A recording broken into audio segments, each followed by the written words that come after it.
Alors, figurez-vous que 25 minutes, donc j'ai 25 minutes pour parler de ce sujet, du consentement de l'enfant, qui est un sujet extrêmement vaste. Et j'avais envie, pour commencer cette intervention sur le mythe ou la réalité du consentement d'un enfant, j'avais envie de vous raconter simplement l'expérience que j'ai vécue en préparant, juste pour introduire l'expérience que j'ai vécue en préparant cette intervention, parce que c'est mon travail de parler de sexualité, c'est mon travail de parler de relations, de sentiments, de consentement. Et je suis habituée à travailler ces sujets, même les pires, ceux qui concernent la pornographie, les abus sexuels. Et pourtant, en faisant mes recherches, pour approfondir mes connaissances et vous préparer une intervention intéressante, j'espère, je me suis sentie dépassée par la complexité que représente la question du consentement. Et en fait, d'une certaine manière, mon intervention pourrait se limiter à cela. Nous, comme adultes, et particulièrement moi dont c'est le travail, qui est habitué à tous ces sujets, si je me suis sentie dépassée face à cet univers complexe du consentement, et on en organise des colloques pour essayer de le comprendre, à quel moment peut-on penser qu'un enfant puisse comprendre réellement quelque chose à la notion de consentement, si déjà les adultes galèrent? Ça reviendrait à penser qu'un enfant a de manière innée en lui les clés pour consentir et pourrait naturellement savoir ce qu'il en est. Et pas l'adulte. Il y a un petit problème, à mon avis, dans le raisonnement. Je suis bien consciente que c'est un peu court comme justification pour lancer le débat, mais en tout cas, pour dire que le consentement de l'enfant est un mythe, on va avoir plusieurs éléments qu'on va prendre en compte. Et notamment, comprendre ce que c'est qu'un enfant. Ça va paraître peut-être un peu décalé par rapport à ce qu'on a vu ce matin d'un point de vue juridique, d'un point de vue de la loi. Je ne suis pas juriste, donc je ne me positionne pas tout à fait de la même manière. Et ce qui va être, à mon avis, intéressant, c'est de garder en tête, d'avoir cette prise de conscience essentielle que ce sujet complexe, déjà par le fait même de comprendre le consentement, est un peu décalé par rapport à la réalité, par exemple, d'un enfant de 5 ans. Où on parlait tout à l'heure des enfants de 11-12 ans, qui sont susceptibles peut-être ou pas d'être un peu consentants, etc. C'est ces enfants-là qui vont m'intéresser à travailler, essayer de vous présenter une réflexion.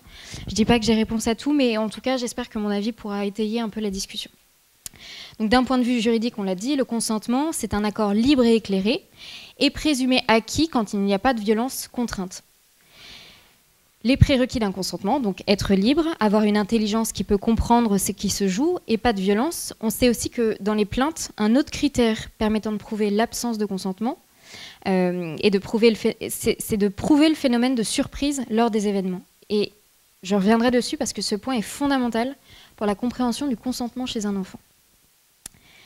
Alors, ce qu'est un enfant, pour commencer, je vais prendre un sujet d'actualité. En fait, une affaire qui a fait beaucoup de bruit, c'est l'exemple de Vanessa Springora, qui à 14 ans se disait consentante. Vous avez sûrement entendu parler de son livre qui est sorti récemment. Elle se disait consentante à 14 ans, et elle disait, notamment dans sa manière de rapporter les faits, qu'elle était amoureuse et se croyait aimée. Et c'est bien là le piège, justement, ces besoins fondamentaux d'être aimé, reconnu, valorisé, exacerbé par un contexte familial un peu compliqué, eh bien, c'est ce premier point qui a fait qu'elle est tombée dans les bras d'un homme qui lui a donné les réponses à ses besoins fondamentaux, ce qu'elle n'avait pas forcément reçu jusqu'à ses 14 ans. Ce point-là, et elle est tombée dans les bras d'un homme expert en relation avec des mineurs de 15 ans. Ce point-là, elle n'était pas capable à 14 ans de voir qu'elle tombait dans les bras d'un gars expert, que justement elle avait des besoins fondamentaux qui n'étaient pas pris en compte, etc. Je prends cet exemple parce qu'il touche à une jeune fille de 14 ans et il révèle un premier point, c'est que son statut d'adolescent est en lui-même, pour moi, une vulnérabilité face aux abus possibles. Elle ne pouvait pas voir qu'on la manipulait.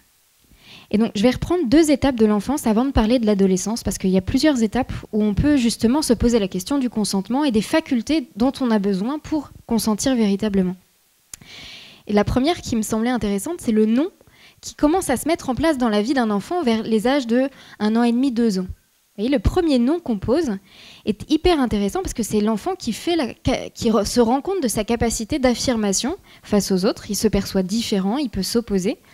Et il n'a pas encore complètement la compréhension de ce qui se joue dans ce qu'il dit en posant un nom, face à ses parents par exemple, ou quelque chose comme ça. D'où l'enjeu pour les parents de lui apprendre ce qui est bon et mauvais, ce qui brûle et ce qui peut au contraire lui faire plaisir, etc. Il va acquérir une maturité par la transmission de ses parents et par la transmission de repères par ses parents. Donc ça, c'est l'âge de 2 ans. Âge assez crucial, justement, d'un point de vue de pas mal d'éléments liés à l'attachement, liés à ses besoins fondamentaux, etc. Puis après, il y a l'âge qu'on dit de raison, autour de 7 ans. L'âge de raison que je trouve très intéressant parce que l'intelligence, du coup, pour un enfant de 7 ans est de plus en plus active, capable de faire des raisonnements, alors peut-être pas aussi poussé qu'un adulte, mais justement, il a petit à petit cette capacité dans la tête de raisonner. Alors, on ne va pas lui donner les clés d'une voiture, on ne va pas lui dire qu'il est responsable, et encore moins lui proposer un colloque sur le consentement. Ce qu'on va faire avec cet âge, c'est que sur les questions, par exemple, du corps et de la sexualité, on va être absolument dans le rôle, en tant qu'éducateur, d'apporter une parole, justement, sur cette manière de se comprendre, parce qu'il a un cerveau adapté, on va dire, à une compréhension plus fine de ce qu'est son corps et le corps des autres. Et donc, quand on parle d'un enfant et d'un adolescent, pour moi, ce qui va être très important à mettre en œuvre et ce que la loi un jour devra prendre en compte aussi, c'est ce côté maturation, le petit à petit d'un enfant. On ne passe pas d'un état d'enfant à un état d'adulte et en même temps, comment dire, parce que ça peut être la caricature qui est mise en avant, c'est il est enfant, l'adolescent, on ne sait pas trop ce que c'est et quand est-ce que ça commence ni quand est-ce que ça s'arrête. Il y a des adolescents, vous avez peut-être entendu parler de ça, c'est des grands adolescents finalement qui sont tout aussi irresponsables que les adolescents.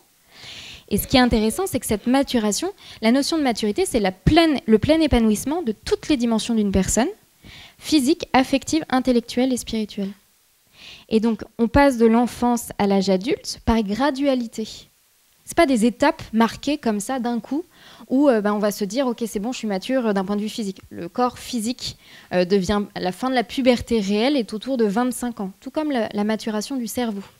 En fait. Et c'est très intéressant de le savoir parce qu'il y a beaucoup d'éléments du coup dans la croissance de la personne, en tout cas de l'enfant, qui se jouent encore une fois que l'âge légal de 18 ans est passé. Donc ça n'enlève pas les questions de responsabilité, etc. Mais c'est intéressant de le garder en tête, c'est que cette maturation petit à petit va se faire aussi petit à petit selon les enfants, de manière très subjective. Et c'est d'où la difficulté pour la loi de s'appliquer. C'est que selon les enfants, évidemment, cette question de la croissance va se jouer différemment. Donc, cette question de la maturation, de la gradualité, qu'est-ce qui se passe au niveau de l'enfant? La question du corps en premier apparaît au moment de l'adolescence, de la puberté, la période de la puberté. On commence avec un corps qui se change radicalement et avec la capacité d'être papa ou maman, quand même, qui se joue. L'étape de la puberté, c'est pour moi une étape cruciale à accompagner pour expliquer et éviter certains gestes qui n'ont pas le sens. On parle de violences sexuelles entre mineurs, c'est des gestes qui manquent de respect, mais qui, de fait, sont dévoyés par rapport à ce qui devrait être apporté dans une relation. Un beau geste, un geste qui respecte, c'est exactement l'inverse de la violence. Et donc, par exemple, cette question de notre société qui parle de « mon corps m'appartient », c'est très intéressant parce que d'un point de vue de la prévention de l'éducation affective et sexuelle, parler de « mon corps m'appartient », c'est faire de mon corps un espèce d'objet dont je fais ce que je veux. Et pour la question des violences sexuelles, c'est un peu compliqué parce que du coup, ça n'a pas la même résonance que si je dis « mon corps, c'est moi ». Mon corps, c'est moi, ça veut dire que ce qui m'atteint, et c'est pour ça que d'ailleurs on parle d'abus sexuels et que c'est traumatisant pour les personnes, c'est que ça touche le corps. Et que mon corps, si vous avez peut-être fait cette expérience, mais quand vous tapez le pied contre une table, vous ne dites pas « mon pied a mal », vous dites « j'ai mal ». Et vous voyez, cette identification, cette manière de se sentir concerné par son corps, elle se joue au moment, bien sûr avant dans l'éducation au corps, à la propreté, etc. Mais elle se joue particulièrement au moment de la puberté, parce que cette compréhension de mon corps, c'est moi, et de ce qui arrive notamment dans l'enjeu de la sexualité, eh bien, va avoir des conséquences sur ma manière de me comporter avec les autres. Et je vais vous prendre un exemple qui est très simple, mais les petits garçons, à qui, dans 99% des cas que je peux rencontrer dans des écoles dans toute la France, donc j'ai quand même un panel assez large en termes de possibilités, les petits garçons à qui on n'explique pas ce que c'est qu'une érection. Eh bien, moi, je les retrouve en séance sur la puberté en CM2, à leur expliquer simplement. Et en fait, pour certains, cette expérience de l'érection, c'est traumatisant. C'est extrêmement bizarre pour eux et c'est hyper perturbant. Et ça peut paraître tout bête dit comme ça en tant qu'adulte, etc. Mais pour un enfant de 8 ans, 9 ans, 10 ans, faire cette expérience, cette perturbation qui peut apparaître et qui est encore une fois assez particulière quand même, eh bien c'est un facteur de risque s'il n'y a pas d'explication sur le sens que ça a, cette partie du corps qui est en train de réagir, eh bien c'est un facteur de risque pour moi de passage à l'acte avec des gestes à caractère sexuel. Et en fait, c'est vraiment, je vous dis des choses qui sont toutes basiques, vraiment par rapport à ce que c'est qu'un enfant. Mais parfois, ce simple petit geste, ou plutôt cette simple explication qu'on va pouvoir apporter par rapport à la compréhension du corps, par rapport à la compréhension des changements du corps, justement, eh bien, à la fois, si elle est là, c'est une prévention extrêmement importante d'un point de vue des violences sexuelles. Mais c'est aussi une prévention par rapport aux gestes que cet enfant même qui ne comprend pas son corps ou qui le comprend va pouvoir poser ou pas. Et vous voyez, ça c'est une des choses justement où on va parler d'exploration du corps de l'autre chez les petits-enfants, justement pour comprendre comment ça fonctionne. Cet enjeu des parents éducateurs qui prennent leur place justement pour essayer d'apporter une parole et d'expliquer le corps tel qu'il fonctionne, c'est aussi pour que l'incompréhension ne mène pas à des explorations de type violence sexuelle ou qui pourraient être ressenties comme des violences sexuelles en face. Et ça, vraiment, je pense qu'on l'oublie, c'est pas forcément le rôle de juriste de faire cette éducation, quoique en tant que parent, vous pourriez le faire, mais c'est vraiment à garder en tête par rapport à une première expérience. Et d'ailleurs, la notion de surprise qu'on peut avoir d'un point de vue du consentement, je pense que la question de la surprise, bien sûr, peut-être qu'il n'y a pas de contrainte directement, et l'enfant n'a peut-être pas forcément voulu faire du mal à l'autre, etc. Mais en fait, le fait de ne pas comprendre ce qui t'arrive dans ton corps fait que quand il t'arrive quelque chose au niveau d'un point de vue de la sexualité, il peut y avoir une surprise, à mon avis, qui pourrait se catégoriser s'il n'y a pas eu d'éducation affective et sexuelle. Et alors, je dis ça d'un point de vue juriste, je ne suis pas juriste, donc débrouillez-vous avec ce que je raconte. Mais je pense vraiment que cette notion de surprise, quand tu n'as jamais été éduqué d'un point de vue de l'éducation sexuelle, que tu ne sais pas ce que ça veut dire de ton corps, etc., tes gestes n'ont pas de sens, même quand tu as 10 ans, hein, et que tu as un peu conscience de ton corps, si on t'a jamais expliqué le sens, je pense que tu ne sais pas ce que c'est. Donc d'un point de vue du consentement, dire que tu as consenti, je trouve que tu savais ce que tu voulais, ce que tu faisais. Tu peux avoir des intuitions, mais je pense que c'est pas suffisant pour pouvoir parler d'un consentement. Donc, ce manque d'éducation sexuelle, pour moi, c'est vraiment un des points bien sûr, je parle, en connaissance de cause, mais je pense que c'est vraiment un des sujets à mettre en avant pour éviter des violences volontaires, justement, à proprement parler. Donc, la nécessité des parents, j'ai insisté. Mais donc, ce corps, j'en ai parlé, une fois qu'on a parlé du corps et de cette importance de l'éducation sexuelle, on va avoir le psychisme et tout ce qui se joue au moment de l'adolescence. On sait tous que c'est une période quand même de changement suprême au niveau du corps. C'est la même chose d'un point de vue du physique et de l'intelligence. Ils sont à l'école, c'est pas pour rien en fait. C'est que psychiquement, ils sont pas terminés, ils sont en pleine maturation, physiquement non plus, et intellectuellement, ils sont à l'école, ils ont encore beaucoup de choses à apprendre. Et vous voyez, ce statut d'immaturité est pour moi, pareil, absolument à prendre en compte quand on veut comprendre ce qu'est un enfant. Et moi, ma spécialité, justement, mon livre dont on parlait tout à l'heure, mon livre, ça a été de publier sur la question de la construction de sa personnalité. La connaissance de soi, l'estime de soi, la confiance en soi. Si je ne connais pas ma valeur, je ne peux pas consentir. Voilà ma thèse.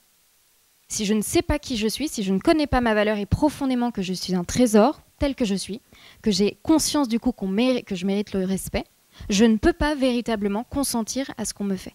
Alors c'est très grave parce qu'il y en a qui, adultes, du coup, n'ont pas conscience de leur valeur, voire se dévalorisent, et peuvent avoir des difficultés justement à dire oui ou à dire non à quelque chose. Et ça, c'est des choses qu'on voit beaucoup dans les questions d'abus sexuels.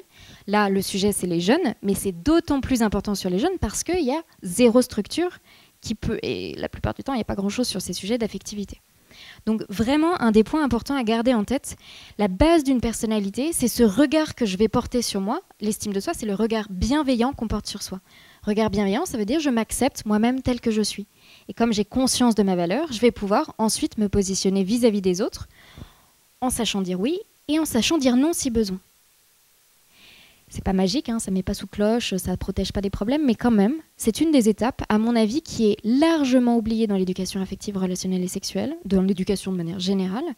Et je pense que pareil, on est sur des points, quand on a face à soi un enfant qui n'a pas construit son psychisme d'un point de vue de la personnalité, on va revenir dessus justement sur la question du consentement, eh bien ça pose un problème. Parce que le consentement, si on doit le définir, c'est un pacte de confiance. Le consentement, c'est un consentement à l'amour, au lien à l'autre, et ça c'est valable pour les adultes et pour les enfants, mais voilà, je parle des enfants. si on doit parler de consentement chez les enfants, c'est ce consentement premier et existentiel d'un enfant à l'amour, à la confiance envers les autres. Il a besoin des autres pour répondre à ses besoins fondamentaux. C'est pour ça qu'il consent à plein de choses que les adultes peuvent faire autour de lui. Entre guillemets, il y a un consentement fondamental d'un enfant parce que il a besoin des autres.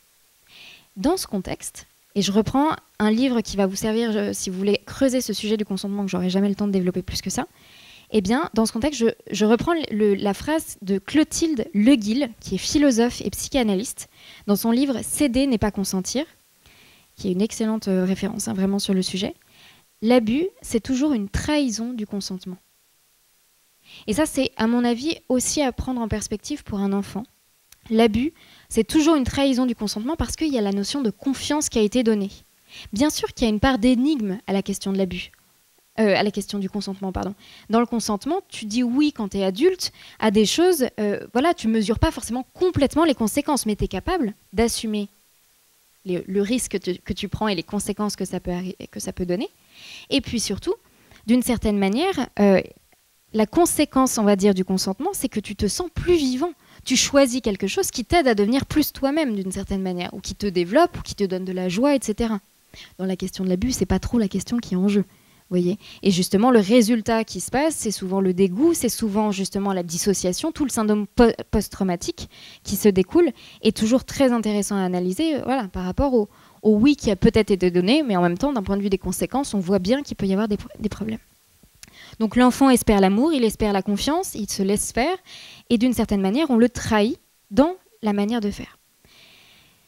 Donc, quand j'ai dit ça, sachez aussi que la majorité sexuelle de 15 ans, en droit, d'un point de vue légal, etc., pour moi est très complexe. Bien sûr qu'il faut protéger, il faut mettre un cadre légal, etc., donc il est nécessaire. Mais pour moi, d'un point de vue éducatif, très clairement, quand je vois que mes adolescents, ceux que j'accompagne, ne savent pas qui ils sont, ne savent pas ce qu'ils veulent pour leur vie, donc clairement jamais vraiment réfléchi à la question du consentement, cette majorité sexuelle à 15 ans, en fait, ça veut rien dire, en fait, d'une certaine manière. Parce que c'est complètement décalé à leur stade de maturation qui n'est pas capable d'assumer justement les conséquences de sa sexualité, qui ne sait pas en fait, il va se retrouver bouleversé, et pas forcément de manière très, très jolie, parce qu'il expérimente. On a oublié de parler de la terreur et de la sidération. Vous voyez, je trouve que ce matin, ce côté, quand il y a une relation même entre mineurs, ce côté justement où on est sidéré par ce qui nous arrive, la côté surprise aussi, justement quand on est enfant, qu'on est confronté à quelque chose du domaine de la sexualité, qu'on est en train de développer. Encore une fois, à la puberté, on est en train de comprendre comment fonctionne son corps d'un point de vue aussi de la question de la sexualité. Eh bien, je pense que cette terreur, cette sidération, doit permettre de faire comprendre que le décalage qu'il y a entre l'enfant qui est en train de se construire, son corps en train de se déployer, et la réalité de ce qu'il est en train de vivre, qu'on appelle une violence sexuelle, fait que ça pourrait être un système pour montrer qu'il y a vraiment une contrainte. Et même à 14 ans, même à 15 ans, quand ils ne savent pas trop qui ils sont. Voilà. Donc en gros, si on a un enfant qui ne sait pas qui il est, sans éducation affective pour parler de ses émotions, avoir conscience de sa valeur, etc., en fait, et qui est dans un contexte parfois d'abandon affectif, de harcèlement, de culture du silence autour de lui, etc., il lui manque tout pour être capable de dire un vrai oui ou un vrai non à ce qu'on lui propose ou à ce qu'on lui impose. Voilà, donc bien sûr qu'après, d'un point de vue légal, il faut mettre des nuances, etc., mais pour moi, c'est vraiment important de mettre ça. Eh bien, pour la fin, on va dire, de cette intervention, il me semblait intéressant de prendre des exemples justement de violences sexuelles entre mineurs que moi j'ai pu entendre, notamment dans mon cabinet. Et en posant cette question justement d'un enfant auteur de violences sexuelles, est-ce qu'il peut être consentant d'une certaine manière, au sens il est conscient de ce qu'il est et responsable du coup de ce qu'il est en train de faire.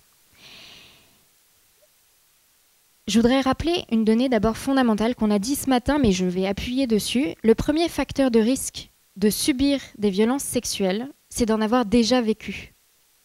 Et ça, il faut absolument le rappeler. Et le docteur Myriam Pierson-Berthier, qui a écrit un livre qui s'appelle « Le bébé maltraité se tait, mais il parle », est une référence clé pour tous les, je pense pour tous les professionnels qui travaillent cette question des violences sexuelles sur mineurs. parce qu'elle parle justement de cette question de la fragilisation, de toutes ces premières violences sexuelles. Tous les syndromes qu'on observe chez les adultes se passent aussi très très jeunes, avec en fait, c'est les premières trahisons, l'anéantissement, le syndrome post-traumatique. Et quand un enfant n'est pas pris en charge, c'est un enfant dévasté, déconnecté de lui-même pour survivre, et souvent en amnésie traumatique. Donc dans un oubli complet, et ça n'a rien à voir avec la mémoire psychique, enfin la mémoire, on va dire l'oubli que nous on peut avoir par moment, qui est normal, hein. Enfin, on ne peut pas tout retenir, on n'est pas un robot. La mémoire traumatique ou l'amnésie traumatique, c'est quelque chose en mode, notre cerveau passe en mode survie justement pour survivre à l'intolérable et à ce qui ne se dit pas, justement, qui est tellement atroce qu'on ne peut pas le dire. Et donc pour moi, pareil, une amnésie traumatique, donc, ça veut dire un abus sexuel qui a amené à une amnésie traumatique, même quand il y a un moment donné, ça revient à la surface, peut-être un peu plus tard, etc., empêche d'une certaine manière un véritable consentement par rapport aux faits et aux gestes qui sont posés. Et on va le voir, le retour d'amnésie, d'ailleurs, c'est une période où on est un peu retraumatisé. Je ne sais pas si vous avez déjà accompagné ce genre de personnes, etc., mais le retour d'amnésie fait que c'est comme si vous aviez une personne de 20 ans qui se souvient de ce qui s'est passé quand elle avait 5 ans, et ben, en fait, c'est les émotions de 5 ans qui ont été mises sous silence, qui ressortent à 20 ans, à 22 ans, 25 ans, 30 ans, 35 ans, 50 ans s'il faut, selon le retour d'amnésie. Il y a la violence du vécu qui a été mise sous cloche parce que c'était intolérable pour le tout petit enfant, qui ressort en plus de la violence de l'oubli pendant des années de ce qui s'est passé. Et donc, la puissance du consentement disparaît, on va dire, d'une certaine manière, quand l'instinct de survie s'est mis en route. Donc, l'expérience face à la pornographie, on parle de viol psychique, vous avez mon associé qui va vous parler tout à l'heure, Maria Hernandez-Mora, des conséquences de la pornographie, et qui est clairement assimilée à du viol psychique sur des enfants, justement parce qu'ils sont en décalage par rapport au contenu sexuel qui leur est montré, extrêmement violent, mais simplement même le sujet est déjà violent pour eux. Eh bien, cette enfance est extrêmement fragilisée aujourd'hui. 95% des jeunes avant 18 ans sont confrontés à la pornographie. La moyenne d'âge du premier porno, c'est 11 ans d'un point de vue officiel. C'est plutôt 9 ans au niveau européen qu'on est en train de dire. Donc vous voyez aussi cette confrontation comme viol psychique, donc abus psychique d'une certaine manière, peut introduire ces notions. On en a parlé en permanence ce matin. Ce matin, on a parlé de pornographie en permanence. Vous avez vu que dans chaque dossier, chaque cas qu'on avait mis quasiment, il y avait la notion de pornographie qui était ressortie. Moi, j'ai halluciné. Enfin, j'ai halluciné, non, je sais très bien. Mais je trouve ça génial que ce soit dit officiellement aujourd'hui.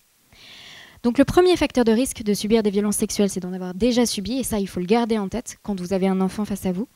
Et je dirais ensuite que, du coup, le premier facteur de risque de faire subir des violences sexuelles, c'est d'en avoir subi. Et pour essayer de comprendre, ça peut être par mimétisme. Pour un cerveau dépassé par ce qu'il a vécu en tant qu'enfant, par mimétisme, il va essayer de rejouer la scène. Et je vais vous raconter, justement, ce « viens, on va jouer » qu'on entend souvent dans des histoires de pédophilie, justement. Ce « viens, on va jouer », eh bien, il y a un mimétisme qui est rejoué dans les scènes entre enfants, qui fait que je peux vous raconter, par exemple, je me suis souvenue, en travaillant aussi ce sujet, d'une amie de 6e chez qui j'étais allée jouer un après-midi. Eh bien, elle mimait avec sa Barbie et son Ken, de l'époque, des relations sexuelles, et un certain Ken qui met la main entre les jambes de la Barbie. À l'époque, j'étais en 6e, j'étais incapable de comprendre ce qui se jouait. Aujourd'hui, je me demande si elle n'a pas subi des abus, ou assisté à des abus, ou vu de la pornographie. Et pour le rejouer à l'époque dans sa vie courante avec ses Barbies, ça s'invente pas. Hein. D'une certaine manière, je pense qu'il faut prendre les violences sexuelles d'un enfant contre un autre comme un symptôme de ce qu'il a lui-même vécu. Au lieu de les rejouer avec des jouets, il prend un autre enfant comme un jouet, comme lui-même a été jouet, finalement. Même un enfant de 12 ans, même un enfant de 15 ans, ne peut concevoir correctement le rapport au corps si le sien a été démoli par un abus et n'a pas été réparé. Et pour illustrer, mais j'ai tellement d'exemples dans mon cabinet, et je vais vous parler justement de ces violences sexuelles entre enfants quand les faits ressortent plus tard. Moi, j'ai des adultes qui viennent dans mon cabinet, notamment, qui me racontent des choses dont ils portent la culpabilité immense quand ils sont adultes, parce qu'ils s'aperçoivent qu'ils ont posé des gestes aussi sur leurs petits frères, leurs petites sœurs, etc. Et en fait, une des choses qui est hyper importante, c'est est-ce qu'ils étaient conscients à l'époque? Est-ce qu'ils se sont rendus compte, cette prise de conscience adulte, est-ce que ça fait que l'enfant était consentant d'une certaine manière et responsable de ce qu'il faisait à l'époque? Parce que la culpabilité de l'adulte, semble l'indiquer d'une certaine manière. Et pourtant, quand on recherche l'origine, à chaque fois que j'ai entendu ces violences faites à un autre enfant, déjà la personne adulte est traumatisée par le geste qu'il a posé. Donc il y a une grosse différence avec le fait de volontairement faire du mal à quelqu'un. Vous voyez, déjà il y a cette nuance à apporter aussi. Donc on n'est pas sur des psychiatriquement pervers, etc., etc. Mais ça ne vient pas de nulle part. On oublie à chaque fois, dans ces témoignages, que lui-même ou que cette personne a subi ce même genre de geste ou d'exposition à la pornographie ou d'abus psychiques, etc., etc. Et d'une certaine manière, cet adulte qui était coupé du corps et de ses émotions, par dissociation, pour son propre abus, s'est dissocié à nouveau face aux autres. Et les conduites dissociantes finalement les plus dangereuses, ce sont les violences sexuelles qu'on va reproduire, qui nous dissocient à nouveau, mais qui continuent le système qu'on a soi-même vécu. Donc j'ai l'exemple justement de ce garçon qui s'est aperçu qu'il avait touché à son petit frère. Et ce petit frère, qu'est-ce qui s'est passé? Quand on a compris que lui-même, en tant qu'adulte, s'était fait abuser, eh bien, on a... Merci beaucoup. Eh bien, quand je lui ai dit que finalement, la personne responsable et coupable en premier, c'était le premier abuseur. C'était celui qui lui avait fait du mal à lui d'abord. Et d'une certaine manière, c'est les adultes qui n'ont pas suffisamment protégé, par exemple, ou qui l'ont laissé traumatiser face à des images, qui n'ont pas pris en charge l'enfant. Eh bien, vous savez, ces personnes, elles ont un soulagement immense. Non pas pour dire elles n'ont pas fait d'action, elles n'ont pas posé d'acte, etc. Elles se disent peut-être qu'il y a une discussion à avoir, il y a une suite à ça. Mais déjà, il y a une partie du problème qui est gérée parce que on a reconnu qu'il n'était pas, on va dire, 100% coupable par rapport à ce qu'il avait fait. Et ça, je pense que c'est un cas de justice que de redire ça, vraiment par rapport à ce genre de situation. Alors pour terminer, le second facteur, je vous avais dit, c'est l'absence d'éducation affective et sexuelle, voilà, qui va faire en sorte de faire subir à d'autres ce qu'on ne sait pas faire, ce qu'on ne sait pas, ce qu'on ne comprend pas. Eh bien, l'urgence de la prévention des parents, des professionnels de santé, de la petite enfance, pour moi, et vous allez en parler juste après, donc c'est très bien, il y aura quelque chose sur la prévention. Il s'agit de favoriser l'éducation et de se rendre compte de tous les facteurs de vulnérabilité qui poussent, voilà, dans certains cas, à des violences, à subir des violences ou à en recréer. Moi, j'avais été très intéressée, et ça sera ma conclusion, par la notion d'âge minimum de consentement qui a été proposée pour les mineurs de 15 ans notamment. Je pense que c'est essentiel. Alors, il y a toujours ce combat avec la présomption d'innocence. Je pense que voilà, il y a vraiment un sujet à approfondir. C'est un peu comme pour la pornographie. Moi, je me bats contre la liberté des adultes. Je me positionne comme protecteur de l'enfant face à la liberté des adultes. Il se joue exactement la même chose d'un point de vue, je pense, de ces questions de violence sexuelle. Voilà, il y a une présomption d'innocence qui est mise beaucoup sur les questions de sexualité et en même temps sur les enfants. Voilà, il faut savoir prendre en compte leur état de fait et leur manière de vivre les choses. Donc voilà, donc pour moi, le consentement d'un enfant est un mythe, au sens qu'il n'existe pas ou pas encore vraiment. Il y a un continuum dans sa construction, on va dire, de sa capacité à consentir. Petit à petit, devient de plus en plus consentant. Donc, d'une certaine manière, c'est là où sa responsabilité, et d'un point de vue légal, il va pouvoir être pris en compte. Et ce qui va être intéressant, à mon avis, c'est la puissance de sa liberté, qui va être l'enjeu de l'éducation, qui peut devenir de plus en plus réelle si nous, adultes, nous prenons le temps de l'éduquer. Je vous remercie pour votre attention.